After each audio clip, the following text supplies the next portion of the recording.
Hello friends, मैं विश्वनाथ भोर से आपका इंडस्ट्रियल टूल चैनल में एक बार वापस स्वागत करता हूँ। जैसे कि आप देख रहे हो, मैं सेवन क्यूसी टूल्स के बारे में जानकारी दे रहा हूँ। अगर आप मेरा वीडियो पहली बार देख रहे हो तो आपको बाकी के सेवन क्यूसी टूल्स के बारे में जानकारी चाहिए तो आप चैनल को सब्सक्राइब कर सकते हो और बाकी के सेवन क्यूसी टूल्स के बारे में भी बेसिक इंफॉर्मेशन ले सकते हो, जो आपको मालूम पड़ेगा कि सेवन क्यूसी टूल्स कौन से रहते हैं, क्या रहते हैं, उनका पर्पज क्या है, उसको हम कैसे यूज कर सकते हैं। ये एक पीडीएफ फाइल है जो मैं आपको बता रहा हूँ, जहाँ पे थ्योरी दिया हुआ है सब टूल्स के बारे में कि ये टूल्स किसने इन्वेंट किया है, उसका पर्पज क्या है, वो कैसे यूज कर सकते हैं। और ये सब सेवन कैसे टूल्स आप इंडस्ट्री में यूज कर सकते हो। साथ ही में अगर आप इंजीनियरिंग स्टूडेंट हो या वर्किंग प्रोफेशनल हो तो आपको मालूम होना चाहिए कि सेवन कैसे क्या रहता है। साथ ही में आप कौन से भी इंटरव्यू में जाते हो तो आपको पूछा जा सकता है कि सेवन कैसे क्या रहता है, सेवन क्यूसी के टाइप्स क्या है, अलग अलग सेवन क्यूसी कौन से है, उनका पर्पज क्या है या उनका बेनिफिट क्या है। आपको वो सब आपको ये वीडियो में आप देखने को मिलेगा। तो मैं अभी आज सेवन क्यूसी का आखिरी के दो टूल्स बाकी है उसके बारे में बताऊंगा। उसमें से एक है हिस्टोग्राम। तो जैसे कि आप देख रहे हो, हिस्टोग्राम हिस्टोग्राम क्यों यूज करते हैं, उसका पर्पज क्या है और वो कैसे ड्रॉ करते हैं, ये सब पूरा थ्योरी ये शीट में दिया हुआ है।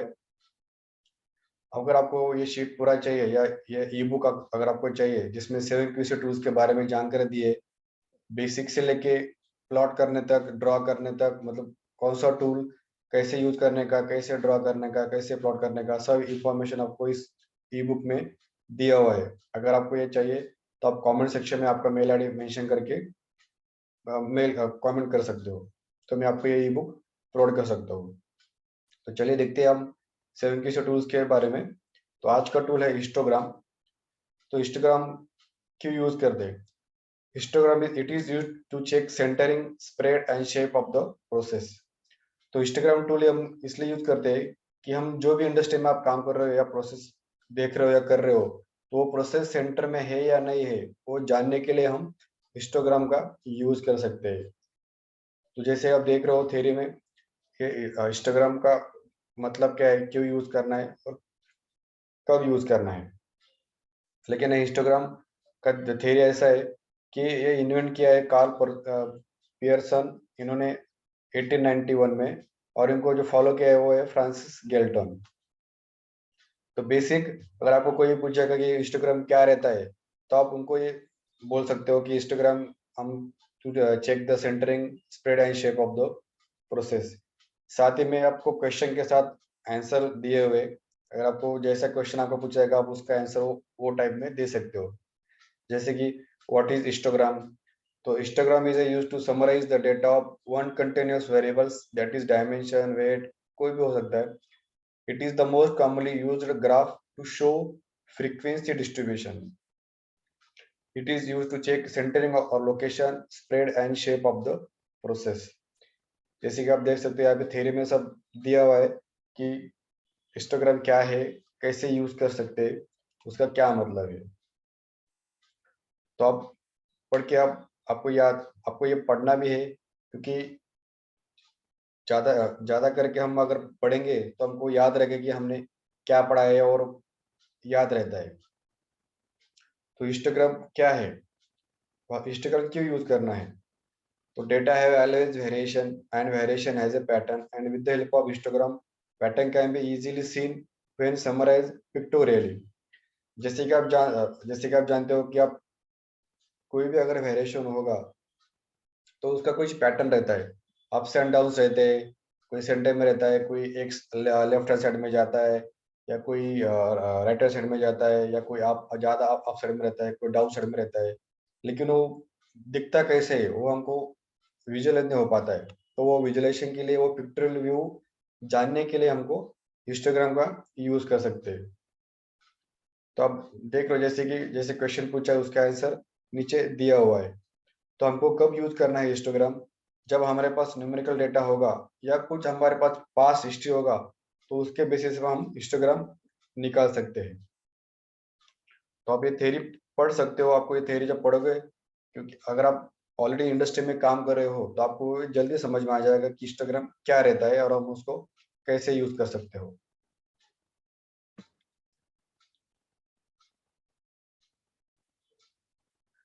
हिस्टोग्राम का इंपॉर्टेंस क्या है? हिस्टोग्राम सिंपल टू यूज है, use on all variable data, मतलब यहाँ पे कौन सा भी वेरिएबल डेटा यूज कर सकते हो।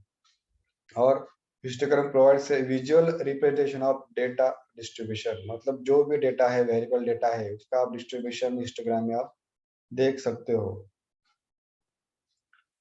लेकिन हमको कुछ बातें याद रखना चाहिए कि जब भी हम ड्रॉ करते हैं या हिस्टोग्राम कैसे करते हैं, तो उस टाइम हमको कुछ चीजें याद रखनी पड़ती है, जैसे कि only one variable histogram is done in one time और वन ग्राफ, मतलब एक टाइम पे हम एक ही वेरिएबल ड्रॉ कर सकते हैं।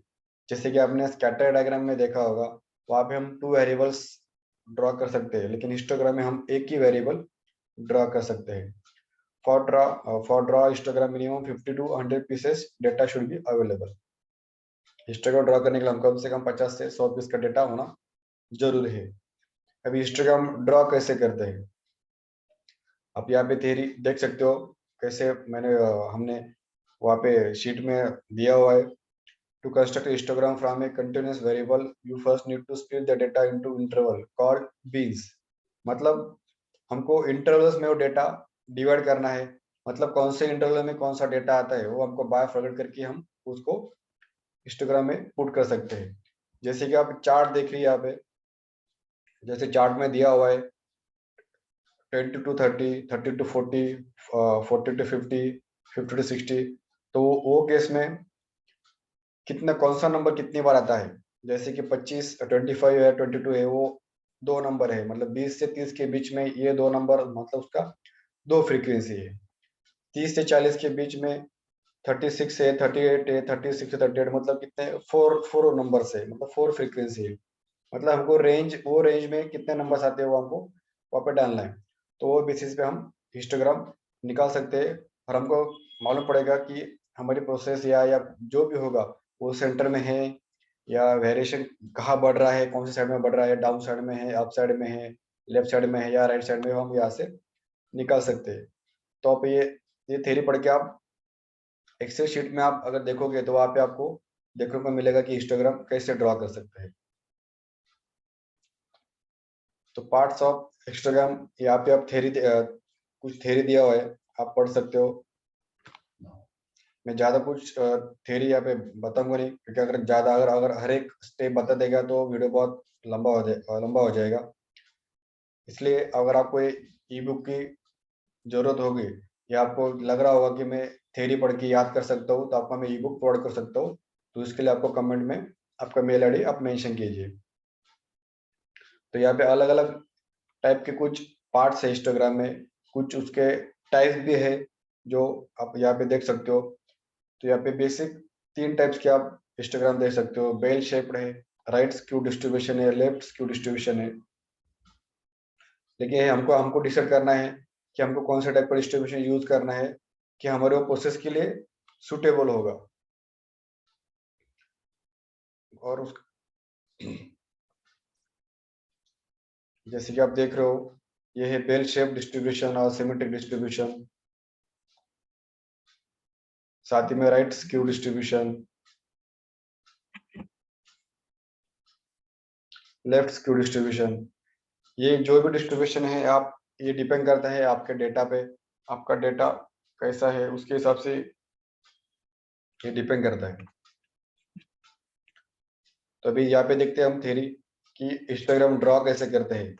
आप यहाँ पे देख सकते हो कि हिस्टोग्राम का मैं एग्जांपल दिया हुआ है, वो एग्जांपल आप देख सकते हो, और एक्सेल में आप ये हिस्टोग्राम ड्रॉ कर सकते हो।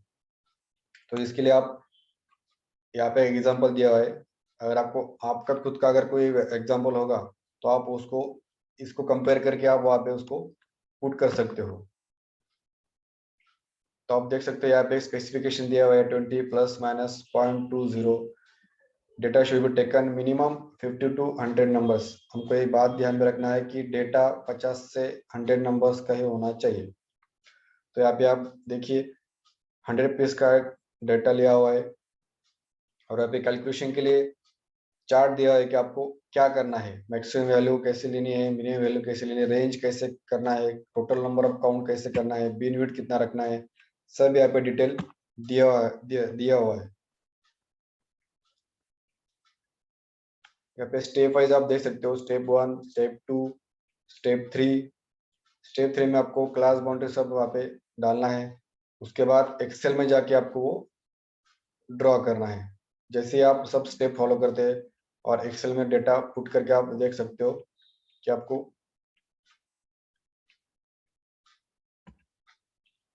एक्सेल में जाके आपको चार्ट ड्रॉ करना है। ऑलरेडी यहाँ पे आप अगर एक्सेल में जाएंगे तो आप ऑलरेडी वहाँ पे हिस्टोग्राम का ऑप्शन दिया हुआ रहता है। आप डायरेक्ट डेटा सिलेक्ट करके हिस्टोग्राम पे क्लिक करके आपको डेटा ऑटोमेटिक वहाँ पे चार्ट के फॉर्म में मिल जाएगा। देखिए, जैसे आप देख रहे हो हिस्टोग्राम चार्ट यहाँ पे आपको मिल गया है। मतलब जैसे कि आप देख सकते हो टॉलरेंस जोन आपका वेरिएबल जो है वो रेंज कहाँ से कहाँ तक आपको मिलेगा, मतलब कौन से साइड में ज़्यादा वेरिएशन आता है, कौन से साइड में कम वेरिएशन आता है। इससे आप अपने प्रोसेस का एनालिसिस कर सकते हो कि आपको प्रोसेस सेंटरिंग में लाना है तो आप उसके लिए आप क्या कर सकते हो। सब डिसीजन मेकिंग आप हिस्टोग्राम देख के कर सकते हो। तो ये था हिस्टोग्राम टूल के बारे में। तो आगे देखते हैं मैं भी, अगला टूल जो है वो है कंट्रोल चार्ट्स और रन चार्ट्स। इसका भी थ्योरी यहाँ पे दिया हुआ है। ये भी कंट्रोल चार्ट्स और रन चार्ट्स क्या रहता है, इसको कैसे ड्रॉ करने का, इसका भी थ्योरी इसमें दिया हुआ है। तो वापस मैं एक बार बताता हूँ, अगर आपको ये ई बुक चाहिए तो आप प्लीज़ कमेंट सेक्शन में आपका मेल आईडी मेंशन कीजिए। मैं आपको ये ई बुक प्रोवाइड करूँगा जो आपको पढ़ने के लिए आपको काम आएगा। तो आइए देखते हैं कंट्रोल चार्ट्स और रन चार्ट्स। तो ये हम क्यों यूज करते हैं और किसके लिए यूज करते हैं। Control charts are monitor how process change over time. मतलब कंट्रोल चार्ट हम यूज करते हैं कि over the period of time हमारा प्रोसेस क्या बिहेव करता है या कैसे चेंज ओवर होता है, ये हम यहाँ से देख सकते हैं। हिस्टोग्राम और कंट्रोल चार्ट में डिफरेंस है। हिस्टोग्राम में हम अपना जो जो प्रोसेस है उसका लोकेशन देख सकते हैं। मतलब वो जो हिस्टोग्राम में प्रोसेस कौन से स्टेज पे है, सेंटरिंग में है या लेफ्ट साइड में, अप साइड में, डाउन साइड में, वो हम वहाँ पे देख सकते हैं। लेकिन उसका एनालिसिस अगर करना होगा कि वो एक साइड में या वैसे कब जाता है, कहाँ से जाता है, कौन से टाइम में जाता है, वो चेक करने के लिए या वो देखने के लिए हम कंट्रोल चार्ट्स का यूज कर सकते हैं। क्योंकि कंट्रोल चार्ट मॉनिटर करता है how the process change over A time. मतलब हिस्टोग्राम में हम वन टाइम पे वो डेटा लेते हैं, लेकिन कंट्रोल चार्ट्स में हम over the period of time वो डेटा लेते रहते हैं, हर एक घंटे बाद या आधा घंटे बाद या 15 मिनट बाद। डिपेंड करता है आपके प्रोसेस पे, आपका एनालिसिस आपको कैसे लेना है उसे उसके हिसाब से। तो control charts also known as shared charts. Process behavior charts are statistically process control tool used to determine if a manufacturing or business process is in a state of control or not. It shows stability and variability in process. मतलब आप देख सकते हो, अगर अब कोई भी अगर आप कोई भी इंटरव्यू पे जाते होंगे या अगर आप पे क्वेश्चन पूछा जाएगा तो what is the control chart shows, तो आप वहाँ पे उनको ये जवाब दे सकते हो, it shows the stability and variability in process. The control chart is one of the 7 basic tools of quality control. तो यहाँ पे देखिए हिस्ट्री दिया है, पर्पस क्या है, उसका बेनिफिट क्या है। आपको पूछा जाएगा benefit, what is the benefit of control chart, तो आप उनको जवाब दे सकते हो। The control chart predict the process out of control and out of specification limit, distinguishes between specific identified cause of variations, can be used for SPC.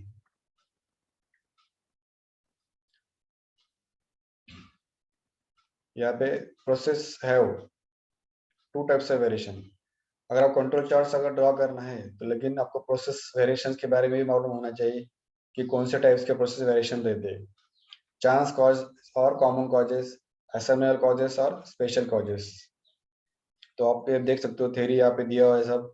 Common causes क्या रहता है, SML causes क्या रहता है। चांस कॉजेस या common causes मतलब random variation और natural variation. जैसे कि आप देख सकते हो normal tool wear, working play between the slides, variation in oil pressure of the machine, refilling of the coolant, ये नॉर्मल नेचुरल वेरिएशन है, रैंडम वेरिएशन है। और साथ ही में असर्टेनेबल कॉजेज और स्पेशल कॉजेज, मतलब ये सडनली आने वाले कॉजेज, अनएक्सपेक्टेड वेरिएशन बोल सकते हैं उसको। तो ये क्यों कैसे आते हैं, मतलब कहाँ से आ सकते हैं, यहाँ पे उसका एग्जांपल दिया है। पावर फेल्योर होगा, मिस हैंडलिंग प्रोडक्ट हो गया, change in maintenance procedure, overload हो गया ऑन एम्प्लॉय, या सिग्निफिकेंट चेंज इन एनवायरनमेंट। तो ये दो कॉजेस की वजह से ही आपका प्रोसेस में वेरिएशन आता है। और वो वेरिएशन आप मॉनिटर करने के लिए आप कंट्रोल चार्ट का यूज कर सकते हैं। जब भी आप कंट्रोल चार्ट का यूज करते समय अगर ये दो वेरिएशन आते हैं तो आपको समझ में आएगा कि आपका प्रोसेस मिसबिहेव कर रहा है, या जो भी आपको डायमेंशन है उसके आउट ऑफ टॉलरेंस जा रहा है। तो केस में आप एक्शन टेकन ले सकते हैं। कॉमन कॉज के लिए आपको क्या करना है, स्पेशल कॉज के लिए आपको क्या करना है। तो आप जो भी यहाँ पे थ्योरी दिया हुआ है आप थ्योरी पढ़िए, आप वो याद रखिए। और आप प्रोसेस, अगर आपको जो प्रोसेस में आपको इम्प्लीमेंट करना है वो प्रोसेस के आपके उसके भी आपको पॉसिबल कॉजेज होंगे या कुछ रैंडम कॉजेज हो सकते हैं, वो आपको लिख के रखना है। तो अभी देखिए यहाँ पे साथ ही में आपको कुछ सब क्वेश्चन पूछ सकते हैं। चार्ट में हम लाइन चार्ट या रन चार्ट क्यों यूज कर सकते हैं। यहाँ पे देखिए why we not use line chart and run chart instead of control charts. तो control chart is advance version of a understanding a problem. Firstly, we use the line charts for understanding a problem, but there is no center line to show which is the center of process. यहाँ पे देख सकते हो आप chart में दिख रहा है कि यहाँ पे सेंटर ही नहीं है, तो हमको समझ में आएगा कि हमारा प्रोसेस कहाँ जा रहा है, सेंटर में है या नहीं वो समझ में ना आए। इसलिए हम रन चार्ट का यूज कर सकते हैं। इसलिए आपको अगर कोई क्वेश्चन पूछेगा कि which type of chart we use, line chart use करते हैं या रन रन चार्ट यूज करते हैं, तो आपको जवाब देना है कि हम रन चार्ट यूज करते हैं। दोनों में डिफरेंस क्या है वो भी आप बता सकते हो कि दोनों में डिफरेंस क्या है, लाइन चार्ट में डिफरेंस क्या है, रन चार्ट में डिफरेंस क्या है। साथ ही में देखिए कंट्रोल चार्ट्स में आप देख सकते हैं, वहाँ पे अपर कंट्रोल लिमिट है, लोअर कंट्रोल लिमिट है, उसका एवरेज दिया है। तो जैसे ही प्रोसेस बिहेव करता है हम वहाँ पे देख सकते हो। और यहाँ पे डिफरेंस दिया है रन चार्ट का और कंट्रोल चार्ट का। What is the run chart और कंट्रोल चार्ट, दोनों का रिलेशन यहाँ पे दिखाया हुआ है, दोनों के एडवांटेज डिसएडवांटेज यहाँ पे दिए हुए हैं। तो अब साथ ही में अगर आपको कोई ग्राफ निकाल के बताएगा कि प्रोसेस का बिहेव कैसा है, आपको वो बताना होगा कि आउट ऑफ कंट्रोल चार्ट्स कौन से हो सकते हैं या ये प्रोसेस कंट्रोल में है या नहीं है। वो आपका प्रोसेस देख के आप बता सकते हो। जैसे आप देख रहे हो फर्स्ट में अपर यूसीएल मतलब अपर कंट्रोल लिमिट के बाहर प्रोसेस का डायमेंशन जा रहा है या वेरिएशन हो रहा है, तो ये आउट ऑफ कंट्रोल प्रोसेस हो गया। साथ ही में सेकेंड चार्ट में भी दे सकते हो आप, इंक्रीजिंग वेरिएशन होते जा रहा है, मतलब ये भी आउट ऑफ कंट्रोल प्रोसेस हो गया। साथ ही में पॉजिटिव ट्रेंड होते जा रहा है, मतलब ये भी आउट ऑफ कंट्रोल प्रोसेस होते जा रहा है। मतलब हमारा प्रोसेस भी ऐसा होना चाहिए कि कंटिन्यूस एक साइड में पॉइंट नहीं आने चाहिए, वेरिएशन भी कंट्रोल में रहना चाहिए। तो यहाँ पे टाइप्स ऑफ कंट्रोल चार्ट्स आप देख सकते हो। कंटिन्यूस वैल्यू मतलब वेरिएबल चार्ट है, वेरिएबल वैल्यू, और डिस्क्रीट मतलब एट्रीब्यूट वैल्यू। तो यहाँ पे आप थ्योरी देख सकते हो, पढ़ सकते हो कि कंट्रोल चार्ट कैसे ड्रॉ करते हैं, कैसे ड्रॉ करना है, उसके लिए क्या क्या लगेगा, आप यहाँ से पढ़ के देख सकते हो। और वो भी सब डेटा जो है आप एक्सेल में टाइप करके आपको यहाँ से चार्ट के बारे में आपको वहाँ पे ग्राफ निकाल सकते हो। तो कुछ फार्मूला भी है यहाँ पे, वो फार्मूला कैसे निकालने का है, एक्स बार आर चार्ट के लिए एक्स बार कैसे निकालने का है, आर बार कैसे निकालने का है, उसका फॉर्मूला सब यहाँ पे दिया हुआ है। आप वो एक्सेल में टाइप करके वो फॉर्मूला लगे आप उसके वैल्यू सब निकाल सकते हो। या अगर आपको रेडीमेड शीट चाहिए जहाँ पे एक्स बार और आर बार या कंट्रोल चार्ट का शीट बनाया हुआ है, तो आप कमेंट सेक्शन में आपका मेल आईडी लिखिए, मैं आपको वो शीट आपको मेल कर दूंगा। तो यहाँ पे देखिए स्टैंडर्ड्स दिए हुए, लिस्ट ऑफ कोएफिशिएंट्स, मतलब जो एक्स बार आर के लिए कुछ कांस्टेंट लगते हैं, जो कांस्टेंट का वैल्यू यहाँ पे दिया हुआ है। मतलब आपका नंबर डिपेंड करता है आप कौन से सब ग्रुप का या कितने नंबर लेते हो उस पर डिपेंड करता है कि आपका कांस्टेंट क्या है। तो उसके बाद जब भी हम चार्ट कंट्रोल चार्ट ड्रॉ करते हैं तो उसका इंटरप्रिटेशन क्या है, आप यहाँ पे देख सकते हो। ये बहुत ही इम्पोर्टेंट पॉइंट है। और ये टेबल आप याद रखिए, अगर आप कोई भी इंटरव्यू में जाते हो या आपका इंडस्ट्री में आपको अगर कोई पूछता है या आप मशीन पे अगर देख रहे होगे प्रोसेस अगर आप निकाल रहे होंगे तो आपको ये याद रहना होगा कि अंडर कंट्रोल प्रोसेस को कब कहा जाता है, आउट ऑफ कंट्रोल कब कहा जाता है। तो आप यहाँ पे देख सकते हो X bar chart mean, R bar chart spread और कंक्लूजन उसका क्या है। मतलब अगर X bar chart under control होगा, R bar chart under control होगा, तो आप कंक्लूजन क्या होगा, मतलब आपका प्रोसेस स्टेबल है, आप एंजॉय कर सकते हो। लेकिन एक्स बार चार्ट अगर अंडर कंट्रोल है लेकिन are bar out of control जा रहा है तो मतलब आपका स्प्रेड चेंज हो रहा है। साथ ही में अगर आपका x bar out of control होगा लेकिन आर बार अंडर कंट्रोल है तो लोकेशन चेंज हो गया, मतलब आपका प्रोसेस स्टेबल है लेकिन आपका लोकेशन चेंज हो गया। लेकिन दोनों आउट ऑफ कंट्रोल होगा तो आपका स्प्रेड भी चेंज होगा, लोकेशन भी चेंज होगा। तो ये टेबल आप याद रखिए, ये टेबल आपको बहुत इंपॉर्टेंस है आपके लिए। उसका ग्राफिकल इंटरप्रिटेशन आप नीचे दे सकते हो। ये देखिए ऐसा अपर कंट्रोल लिमिट के ऊपर पॉइंट गया तो ये पॉइंट आउटसाइड द लिमिट है। दूसरा है कंटिन्यूअस, एक साथ 6.5 पॉइंट सेंटर से शिफ्ट होते जा रहे हैं। Shift run, trends, hugging in the centre line, cycling, approaching control limit. मतलब आप देख सकते हो अलग अलग टाइप का शिफ्ट, अलग अलग टाइप का आपको यहाँ पे वेरिएशन देखने को मिल रहा है। तो अभी हाउ टू ड्रॉ एक्स बार और आर चार्ट्स, अगर आपको सीखना होगा तो x bar are bar chart कैसे ड्रॉ कर सकते हो तो आप यहाँ पे प्रैक्टिकली आप एक्सेल में कर सकते हो। यहाँ से ये वीडियो से देख देख के तभी आपको समझ में आएगा कि ये ड्रॉ कैसे कर सकते हैं। तो अभी अलग अलग स्टेप दिए हुए, आप हर एक स्लाइड में देखिए और स्टेप 1 स्टेप 2 स्टेप 3 हर एक को फॉलो कीजिए और एक्सेल में जाके सब डेटा पुट कीजिए, फॉर्मूला डालिए, तो आपको मालूम पड़ेगा कि X bar R chart draw कैसे कर सकते हो। क्योंकि कभी कभी अगर आपको इंटरव्यू में क्वेश्चन पूछा गया कि एक्स बार और कौन से टाइप के चार्ट रहते हैं, अगर आपको वहाँ पे फॉर्मूला अगर पूछा गया तो आपको फॉर्मूला याद रहने के लिए आपको लिखना जरूरी है और याद रहना जरूरी है। तो आप यहाँ से देख सकते हो स्टेप 1 स्टेप 2 कैसे कैलकुलेट करना है, क्या कैलकुलेट करना है, सब इसमें दिया हुआ है। तो यहाँ पे आप देखिए कैसे वो फॉर्मूला वहाँ पे पुट करना है, फॉर्मूला कैसे डालना है, वैल्यू कहाँ से लेना है, कैसे लेना है, आप यहाँ से देख सकते हो। अगर आप एक बार ये आपके हिसाब से कर लोगे एक्सेल फाइल में तो आपको मालूम पड़ेगा कि एक्स बार और आर आर बार चार्ट कैसे ड्रॉ करते हैं। पूरा प्रोसेस यहाँ पे दिया हुआ है, स्टेप 1 स्टेप 2 स्टेप 3 कैसे कैसे आप उसको ड्रॉ कर सकते हो।